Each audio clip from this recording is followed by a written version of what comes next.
Hi and welcome to the Felt Hub and to my channel's new series where we chat with the incredible artists and authors shaping the world of needle felting.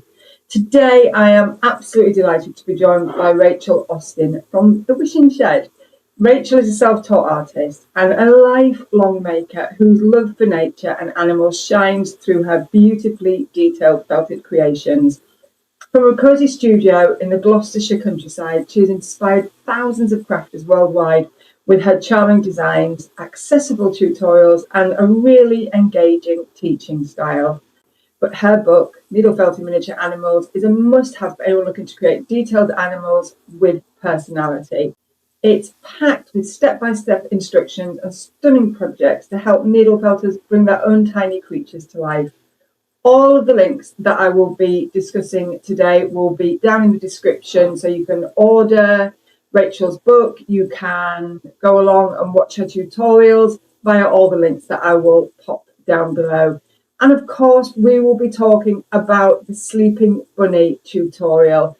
This is the phenomenon which took the felt world by storm. It racked up so far nearly 600,000 views on YouTube, which is absolutely epic. So let's dive in, grab one of these and we can learn more about Rachel's journey, her creative process and the magic behind her work. And don't forget to stay tuned until the end where I will be announcing the winner of Rachel's fabulous book, Needle Felting Miniature Animals.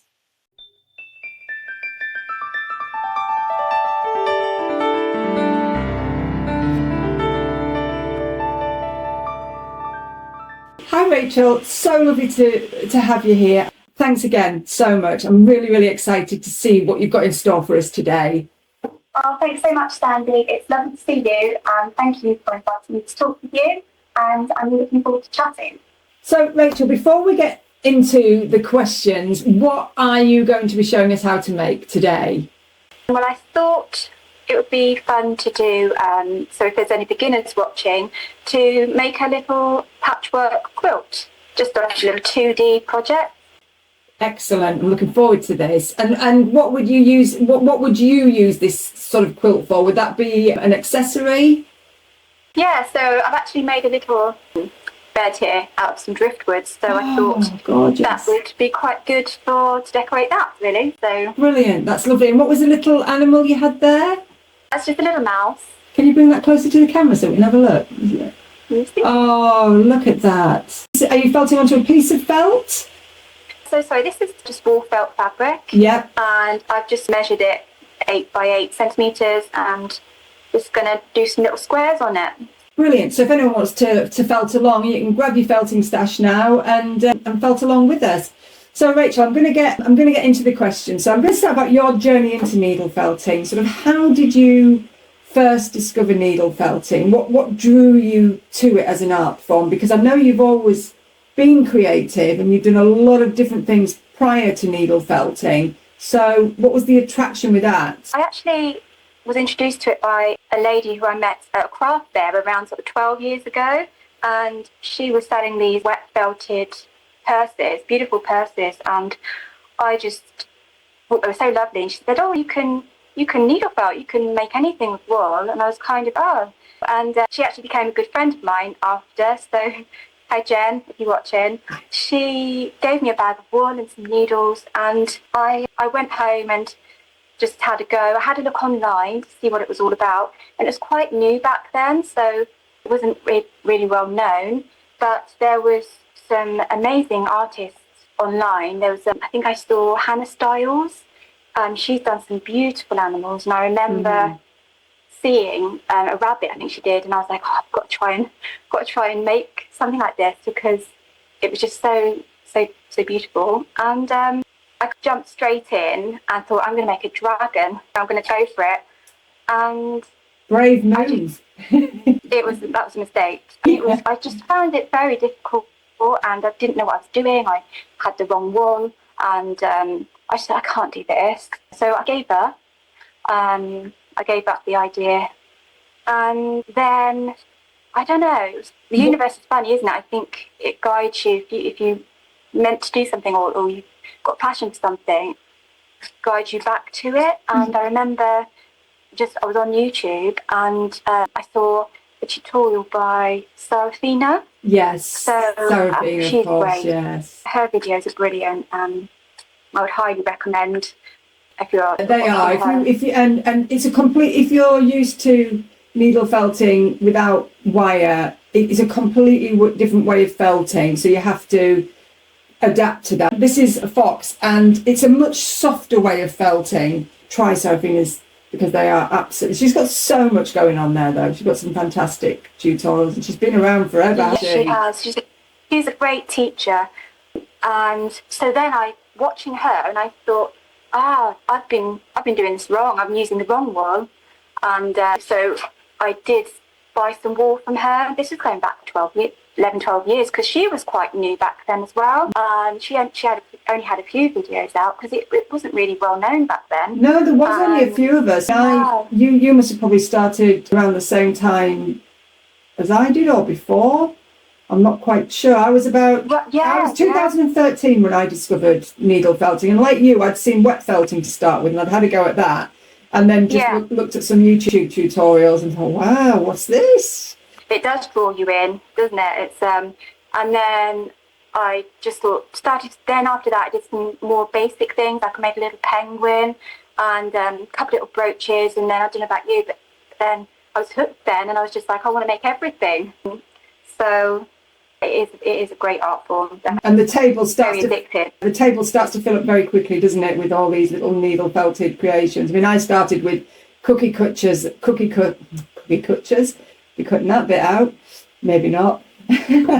Cookie cutters and heart-shaped cookie cutters. That's what I started with, and making little brooches and things like that. Yeah, and I think that's how most people start, and that's the way you should start.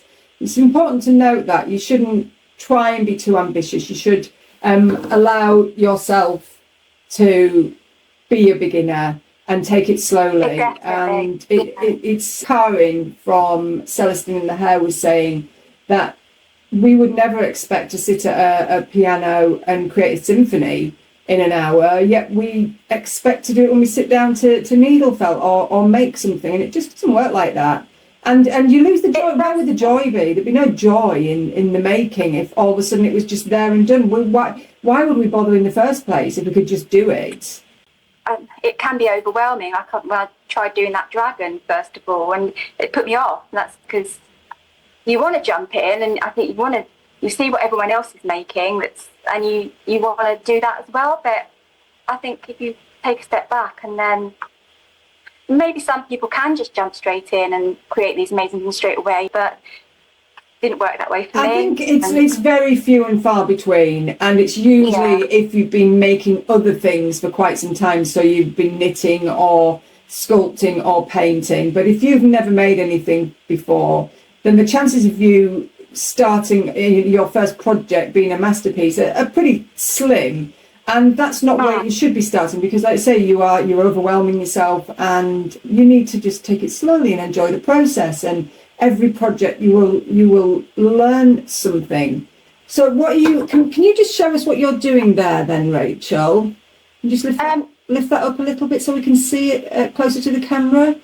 So I've just marked out the squares, and I'm just using a 38 star needle, 38 star gauge needle, and just needle felting filling in the little squares. I love the 38 star. It's my favourite all-rounder. Definitely. I find a lot of people like the 36, but I find it a bit too robust. I don't know about you. It's a bit heavy for me. It's hard work. And what needle is that, sorry? The 36. I use that start the core pieces. Don't know about you. I've seen that new machine as well. Have you seen that felting machine? Have you tried that? Does it look like a sewing machine? It looks like a gun. Oh, I've got one. Yeah, I have one actually. Tried it? I've never tried one. It's okay, but it's a bit like when you buy. Some people will disagree with me, but I think it's a bit like when you buy a toasty maker. You use it loads to start with, and then it ends up at the bottom of the kitchen cupboard. Right. For me, that's kind of how that ended up. But I think if you have dexterity problems, though, or you've got aches in your joints and your hands and what have you, it's definitely worth having a investing go. in. And I know a lot of people really enjoy the process. I think it works very specifically for certain things. So if you're creating a needle felted ball, once you've got it started, that will really help speed up the process. And if you're doing some flat felting, it will work really well for that. But it's for me, I don't really use it that much now. But now we've talked about it, I'm going to try it again. I'm going to go back to it. And I actually have a felting machine, which is like a sewing machine. Looks like a sewing machine, and then you can push all your, and that is really good when it behaves. That's for 2D pieces, though. It's brilliant for 2D pictures. Really good. So you just have to sort of learn how much pressure you need to put on and how thick your material needs to be, and that's great. And again, that's something that's just sat there for the last couple of years, but I have done things with that and found them really successful. But it's just a case of practicing and finding the right way of using it for you. So yeah, I would say give it a go, but unless you're really intent on using it a lot, they can be quite expensive. So if you've got a chance to try one or see one demonstrated, then I would advise doing that first. So the Wishing Shed, what inspired the name the Wishing Shed? Where I used to live, so again going back about 11 years, I lived in a very small bungalow, and there was, as my needle felting stash of wool and things was growing, I just didn't have anywhere to put it. So my partner at the time got me a little shed and stepped it all out down the end of the garden, and it was just surrounded by dandelions and dandelion clocks. So I thought, I've got to give it a name. So I just thought, the Wishing Shed. To talk about your book, and I'm just showing it to the audience here, Needle Felting Miniature Animals. It is a gorgeous book, and it's so colourful. I love that front cover. And then on the when you open it up, you've got all the little animals in their own little wooden house. Are these animals that are in the book as I go through? Yeah, they're all in the book. There's loads. What is there, about 15 different projects in here? You've got Happy Bee, Cockatool, Owl, Sloth, Kitties, Pip the Puppy, Flamingos, Gecko, Tiger. There's so many. I'm just going to flip this book if you can see. There is so much going on in here. And the projects get sort of more challenging as you go along, so it's great for a beginner. Brilliant. So if you're a beginner and you would start at the beginning of the book. I'm going to the first. So you've got an introduction. And when I was about 5 years old, I remember going to my friend's house after school one afternoon. We made little wooden peg dolls together. Gosh, I remember those. Each doll creation was special and given a name and character, and we made up stories and reenacted the stories with the dolls, and it kept us amused for hours. And that's where it started for you. And it says that your dad would buy you collectible dolls, house accessories. They are so expensive. So you used to make your own from clay, carved bits of wood. So it seems that you've been crafting and making all sorts of things for a long time. And then what I like as well is you've got a materials list here talking about the different types of wool, felting fabrics, other materials you might need, the tools, glue, everything is here that you would need to get started. And then what you do is, and I really like this because this is really important, and I have a section of this on my YouTube channel and my blog, is making basic body shapes. That is where everybody needs to start, isn't it? I think getting the proportions right, really just basic, getting the arms similar lengths and things, because wrapping armatures and things is a bit tricky when you're just starting out. Yeah, and I think that's a mistake that a lot of new needle felters actually make, because they think, and I really feel strongly about this, is that using wire does not make you a better needle felter. It makes you a needle felter that uses wire. That's all. You are not going to prove anything by starting needle felting with wire. And the best needle felters don't even bother with wire. Many of them don't even bother with wire. Look at Bear Creek Felting. Most of her projects, apart from the giraffes and where they've got really long legs, she doesn't use any wire. So I think just starting off basic body shapes, especially if you're a beginner, and then moving on to using wire.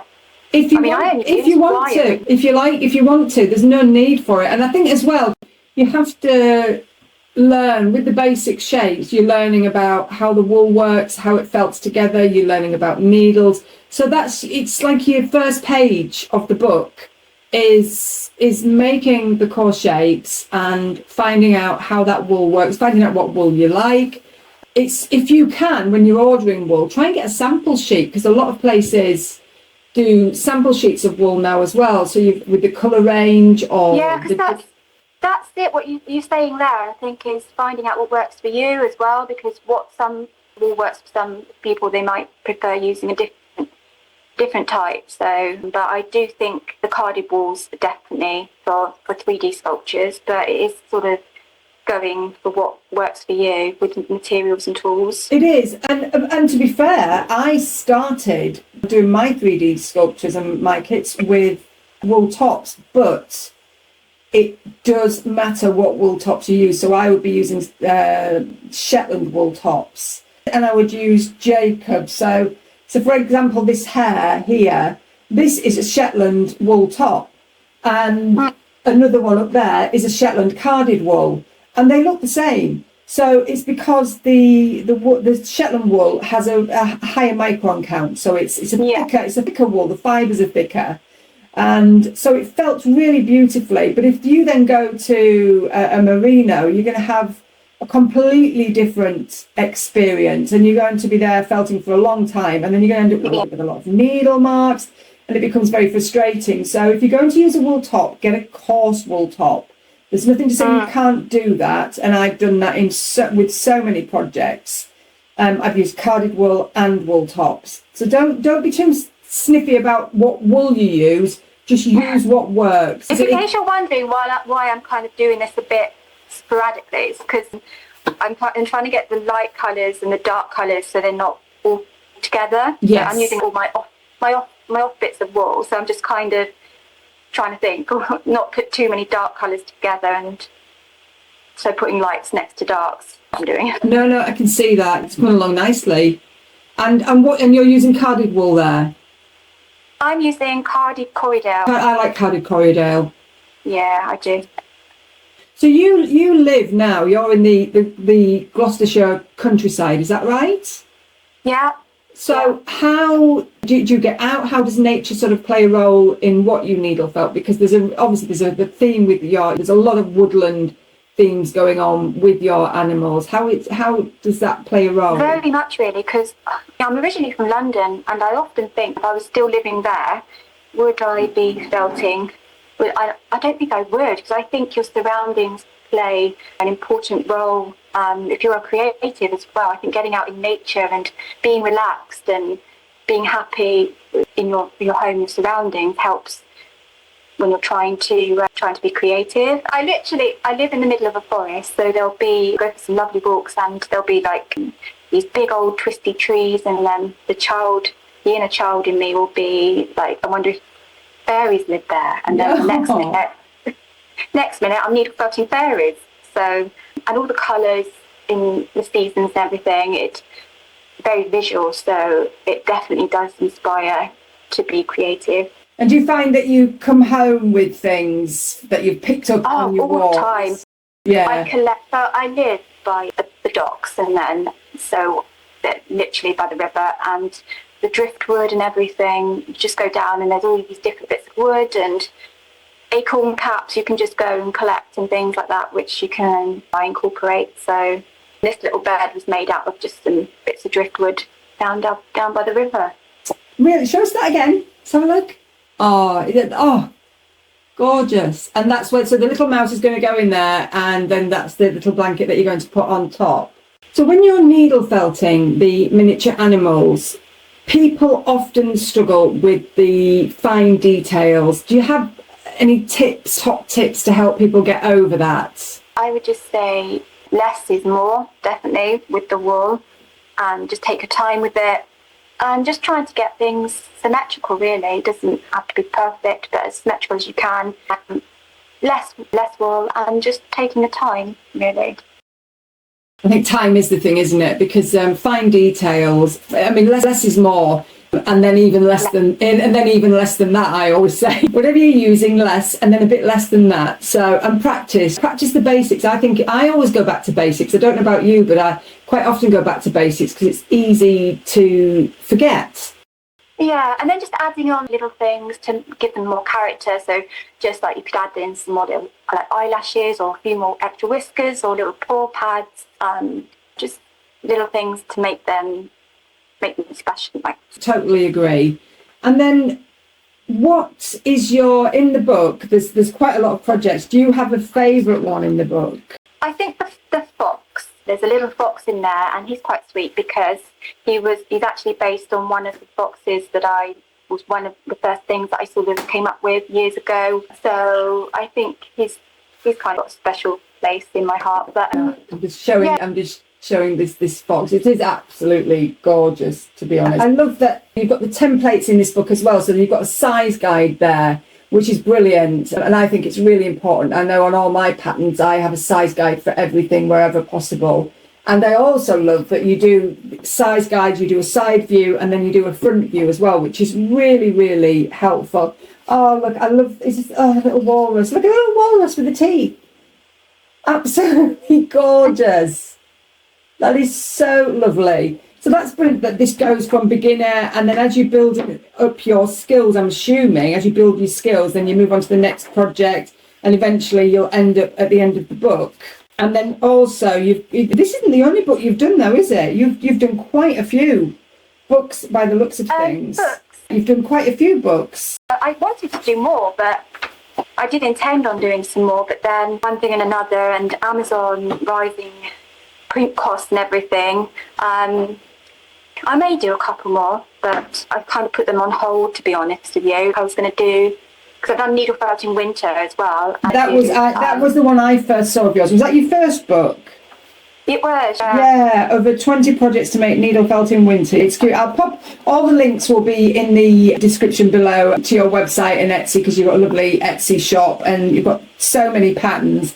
And then talking about patterns and talking about Etsy and your video tutorials and your favourite projects, we have to talk about the sleeping bunny phenomenon. That has had on YouTube nearly 600,000 views, which is quite epic for a tutorial. Did that take you by surprise?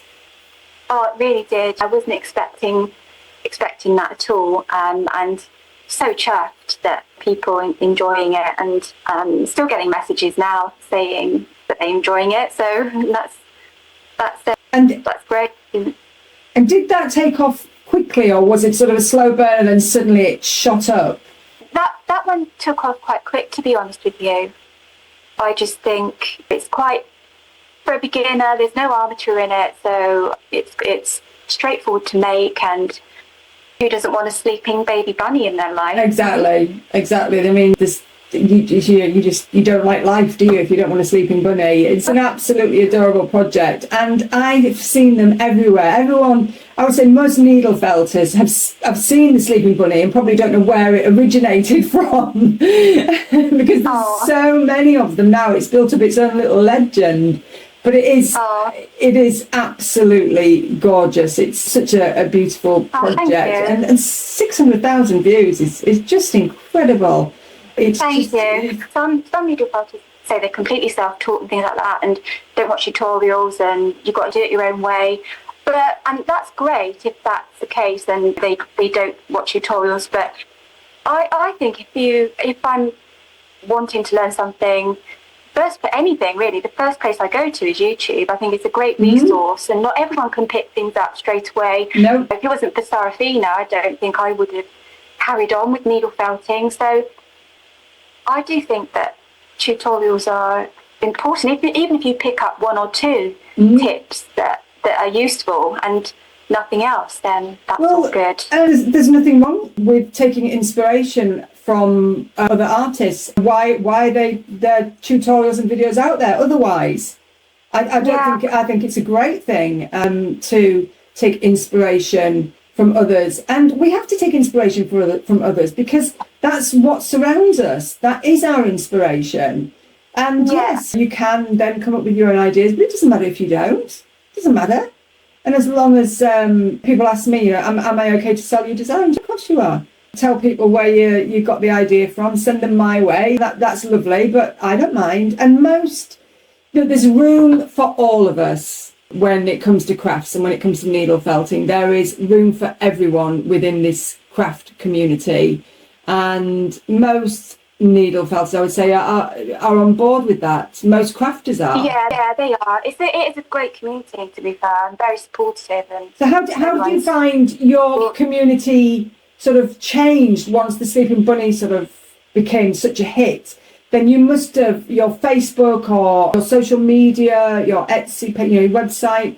They must have been really, really busy afterwards. Yeah, I mean, it did help my community grow, but I think other needle felters as well, they see something online I'm still blown away by some of the artists out there that are coming through now, and it's just, I think needle felters, we can appreciate the time and effort that's gone into that piece.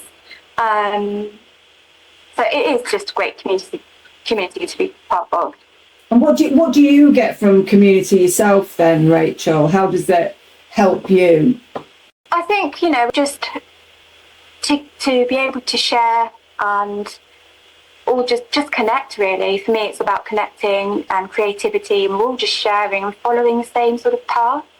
So it's just great to be a part of it.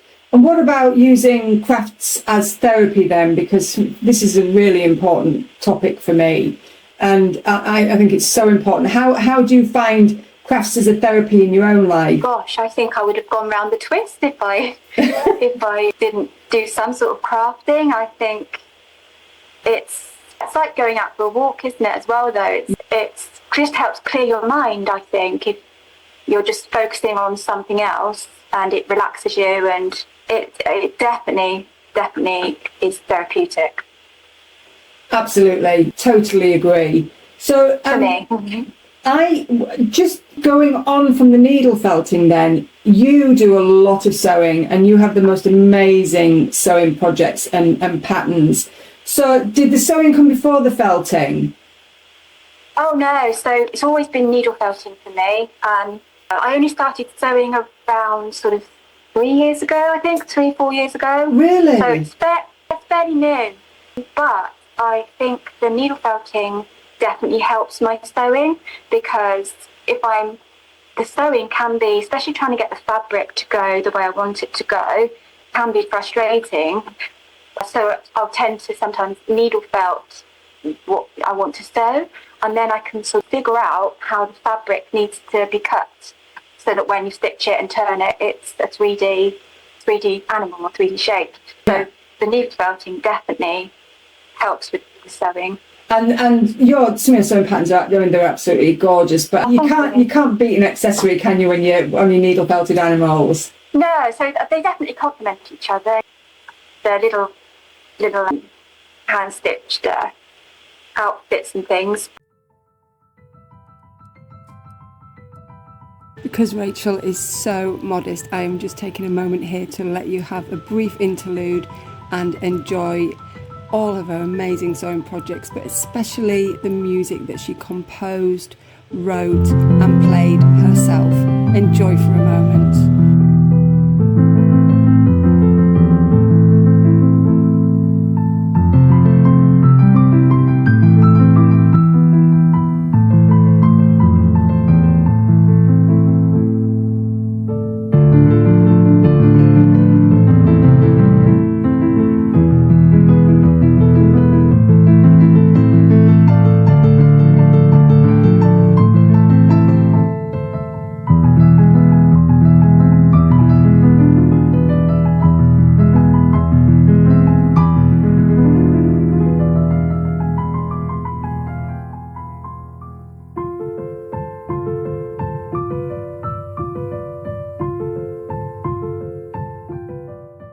But I've seen some artists come through and they do little embroidery on their bears and things like that, and it looks beautiful, isn't it? I don't really do a lot of embroidery on my needle felts. I don't know if you've done. I have done a lot of. I used to do a lot of bead work on flat sort of felted necklaces and things like that, and I would sit there and sew little seed beads on, and I do, and I use art yarn and fabrics and things like that in pictures and what have you. So I do love embellishments. I've got a stash of art yarn and fabrics behind me. It's that you're going to all use one day. No. Probably never. Not. I might use some of it, obviously, but you can't have too much, can you? No, you can't. That's not even a thing. Having too many fabrics and too much wool. I don't think that's even a thing, to be honest. It's not something I've ever come across anyway. So I'll just keep collecting as I do. I've curbed it a little bit now. She says, looking back behind the stash, I moved my chair, the stash behind her, it's all hidden behind my little animals and what have you, thankfully, so I'm not too embarrassed by it. But why would you stop? Wow. Is it a want or a need? I'm not quite sure, maybe both. And you never know, but that little piece that you've been saving your 1 year, 1 decade, it will just be the bit you were looking for. Exactly. So I don't see what the fuss is all about myself. So talking about materials and sewing and what have you, tools that you use when you're needle felting, what tools do you sort of swear by? What's your go-to tool that you will always have, apart from your felting needles and your wool, what is the go-to tool you will always have? My 38 star twisted needle, definitely. Not the 38 star, but 38 star spiral or twisted needle, I find really, like you're saying, is really, really great. So tell me about the twisted needle then. What makes that different for you? Because I use them and I like them, but I tend to go back to the 38 and then flip in between. So what would you say specifically makes the difference? How does it help? Well, I think because I use felt fabric to felt the wool through, and I find it get on some pieces, and I think what I find that it helps just get the fibre through the felt a lot easier. I also find the 38 star spiral for adding top coats and things, it just gives a nice, less fuzzy finish for me. And it's so really good to use it at the very end and just go around the piece. And do you find that it reduces the needle marks? I do. I think they're quite hard to come by, aren't they? I think. Well, they're not as common. More people are selling them now. They're not as common, but they're definitely more. They're more readily available now because I think I saw a post on the makers, and they're selling them, I think. And I think World of Wool is, and I'm not sure about Heidi Feathers as well. Okay. I'm not sure, but they are definitely more readily available now, so you shouldn't struggle to get them. I tend to use the 40 triangle for my top coats, but I've used the spiral before, and that does work nicely. So I suppose it's horses for courses, isn't it? Yeah, I mean, I don't know about you, but when I first started, like I say, until I'd seen Sarafina, and I was buying wool and wasting so much money and the wrong needles, and then it gets disheartening, doesn't it? You've got the wrong, and then they can, if you get the poor quality needles, they'll rust and they don't felt. You might as well, if you're buying a bag of needles, if you've got 30 needles for a £5, the only decent place for them is the bin. And I'm not being, that's not being sniffy, but when I just did I do a Top Tip Tuesday, and I did this the other week, and I really looked into these needles in depth, and I had these really cheap Chinese ones. I'm not talking about the mid-range prices, I'm talking about the cheap ones, 30 for a £5. And when you look at them close up, the barbs are not really barbs at all. They're more like indentations. They're not defined, and what they will do is they will give you a really bad needle felting experience, and you'll think that it's you, but it isn't. It's definitely those needles. So buy the best you can afford and avoid the cheapest needles, because you will not find a decent felting experience in any of them, and you will end up frustrated, disappointed, and probably never give it another go. So I would definitely say needles are so important. Definitely. So what are you doing here now, Rachel? So I've needle felted my squares, and so then I'm just going to felt the excess wool there around the back. And talking about what tools I like to use, good old cardstock Brilliant. when you're doing edges. Absolutely agree. It's fantastic, isn't it? I've got a fancy one actually. I have a friend in America, and she bought me the Serafina one, the leather one, which is brilliant. But the blinking dog got hold of it and chewed one end of it, so now it's all dog-eared at one end. But I still love it. But the 2 bits of cardboard protects your fingers, and it really means you can firm up those edges and get rid of those wisps. And I think it's a brilliant tool. In fact, I've got one here, my little piece of cardboard, which I use all the time as well. And it's great, you know, when you're doing ears, if you're felting ears and you want to get those really neat edges, works brilliantly for that. And I saw someone use them, which I thought was a very clever idea, acrylic, so clear squares I think they got them from Amazon, and then so you can see the ear or whatever you're working on when you're doing it. I saw that the other day actually. That's a really good idea. And I saw someone using 2 acrylic rulers. That was someone else was using rulers, so you could actually see through the plastic what was going on. So that really good tips. And so, but the cardboard, it's something that we've always got an old cardboard. I mean, you can use a cereal box, just rip 2 bits apart, and there you go, and it makes a real difference. Do you have any new projects in the pipeline that you can tell us about, or any spoilers that you could share with us? So I'm working on some exciting new needle felting projects.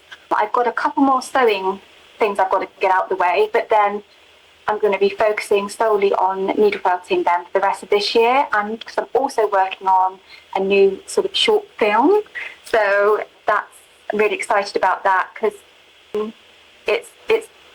learning new things with that. So I'm learning how to use a green screen and things like that to do the stop motion.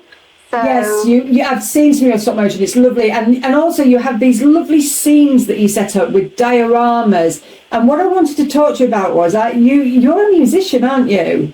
Well, I used to be, but I do love music. And you actually composed some music for your little scenes. Is that correct? Yeah. Tell us about that. That's so exciting. Just the fact that you can sit there and write a piece of music for your scenes and your dioramas. Would you call them dioramas? Yeah, dioramas. Yeah, so I've played the piano since I was about 8 years old. Right. So, and is that something you've carried on doing? Yeah, I have. I used to be in a band years and years ago, and so music was what I thought I was meant to be doing. So I was in a band and used to go gigging all the time and really enjoyed it. And then but then I gave it up really, especially when I lost my dad, because he was like my number 1 fan. So when I lost him, that's right, I gave it up really. And then it's strange how now through the needle felting and everything, I've got my passion back with the music as well, so it's lovely to be able to combine the two I'm together. so pleased, because music is the universal language, isn't it? And I lost my dad, and it's so rough. It's so rough for such a long time as well. It doesn't go away, does it? No, it doesn't. It doesn't. I think that was. But his last words were, "Don't give up the music, love." So. Rachel, that's beautiful. I think the hardest thing is when you lose a parent is getting used to being in a world without them. It just feels wrong. It's like the world's tipped, the axis has changed, and everything feels off kilter. It's not just the grief; it's the fact that your parent's not there anymore. Well, I think he is there still, but not in physical form. But you still feel him. I still feel him, and it was so strange because. On a year after he passed, because he passed away on the 5th of November, so bonfire night, went out with a bang, love him. But a year afterwards, and in the care home, because I was with him the whole time, and the last day or so, there were just ladybirds everywhere in the care home, in his room. So, and then he passed away, and then a year later, I was walking around the field and just thinking about him. And you couldn't have written it, really. It was so magical. These ladybirds just landed on me. on the anniversary of his death. So it was like a little sign, I Yeah. think. Because Yeah. it never happened before. No, it hasn't happened since, but I think I was having a particular down day as well, and just walking around, and it just happened. And Oh, that's sometimes things just happen at the right time for the right reasons, and we have to take joy in those things when they come, because they're rare, and obviously that's what you needed at that particular yeah, time. it's just a little reminder I'm still here, though. I totally agree. Let's have a look then. So are we finished here with this blanket? Pretty much, yeah. So Can you bring it up to the camera so we can just see it close up? Oh, wow. That's amazing. I'll probably just run a pair of an iron over it, or a pair of hair straighteners over it, Yeah. just to smooth it. Can you smooth it show all us? out. Can you show us it with the little mouse in the bed? Can you pop the mouse in? Mouse. Oh, Yeah. that's it. That's the money shot. Oh, He looks happy. gorgeous. Absolutely gorgeous. You could probably make like a little leaf or something for him to. That'd be really nice. And you can get tins. I don't know where you get them from, but I've seen lots of people use tins as well as the bases for beds. You know, these Yeah, old that's a fashioned really cute idea. type. That's really lovely. I'll have to get you to take a photograph of that for me, and then I can pop it up for you. Fantastic, thank you. Final question before we close, and that is what? And this is my previous guest. I've asked the same question. What needle felting advice would you give to someone just starting needle felting? They're feeling anxious, maybe a bit overwhelmed, and they've seen all this amazing stuff on Pinterest. We did touch on it briefly, but what would you say would be the best bit of advice to them be from you? I think what my nan used to say, which is patience is a virtue. So I think have just patience, and what we said before, materials and tools really. Just make sure you have good materials and tools, and just take your time with things and not to rush, really. That's great advice, Rachel. Great advice. Rachel's book, Needle Felting Miniature Animals, Beginners to Advanced. So it's a great coverall book for so many different techniques. Absolutely gorgeous. So that will be in the description link. Rachel, it's been an absolute pleasure having you on today. Your work has inspired so many, especially the sleeping bunny phenomenon, which is still going strong, and I can't wait to see what's next for the Wishing Shed.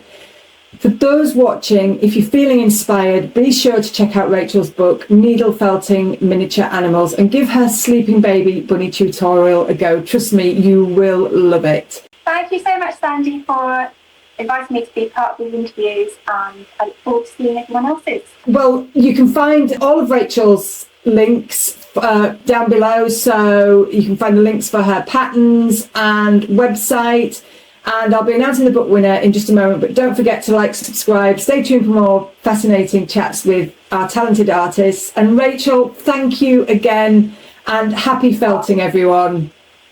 Bye-bye. Bye. Thanks so much for being here, everyone, tonight. Really hope you enjoyed the latest interview with the lovely Rachel from The Wishing Shed. Time to announce the winner of her fantastic book, Needle Felting Miniature Animals, Beginner to Advanced. Here we go. Who's going to be the winner? And Jan Lewis. Congratulations, Jan. I shall pop an announcement up on Facebook and send you a message to get all your details. Well done.